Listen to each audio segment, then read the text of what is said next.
O'rtoqlar, esingizda bo'lsa, men nashani yog'ini men reklama qildim. Buni olmanglar, ehtiyot bo'linglar. Agarda mana bunaqa srok godnostlar yozilmagan bo'lsa, brend yozilmagan bo'lsa, ishlab chiqaruvchi ko'rsatilmagan bo'lsa, olmanglar. Ya'ni buni fakevilar chiqib ketibdi. Hozirgi kunda buni videosini qo'yib turib, boshqa narsa yorishayotgan ekan. Ana o'shandan ham o'zi bilsangiz bo'ladi. Fason nomidan reklama qilib turib, boshqa narsa qo'lingizga kelib qolsa, ya'ni 69 ming so'mdan qo'yishayotgan ekan. O'zi hayotda bu 69 ming sotilmagan, 200 ming so'mdan kam emas. Xullas, aytmoqchi bo'lganim, buni originali o'zi Faso brendidan chiqyapti. Faqat original brendda bunaqalari bo'ladi. Mana buni ko'ryapsizlar. Yana 4 xil mahsulot ishlab chiqarishyapti. Ya'ni o'rtoqlar, bu yerda shipovnik bor, abluheviy masla bor, masla chia bor. 4-inchisi nomini yaxshi o'qimaman. Xullas, bu narsalarni o'zi Ibn dodamiz juda ham qo'llaganlar tabobatda. Mana shu narsalarni original yog'lari kelyapti, naturalniy hammasi.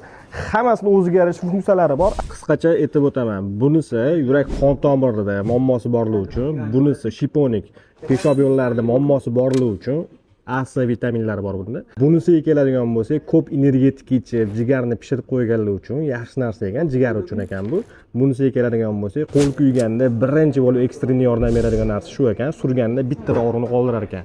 Undan tashqari gastriti borlar, oshqozonda yazvasi borligi uchun ham juda ham zo'r mahsulot ekan. Tabobatga qaytaman, sog'lom tuzalaman deydiganlar uchun mana shu narsalarni maslahat beraman. Natural hammasi, yog'lari. Agar kimga qiziq bo'ladigan bo'lsa, mana shu nomerlarni chiqarib qo'yamiz, aloqaga chiqib bemalol so'raversangiz bo'ladi.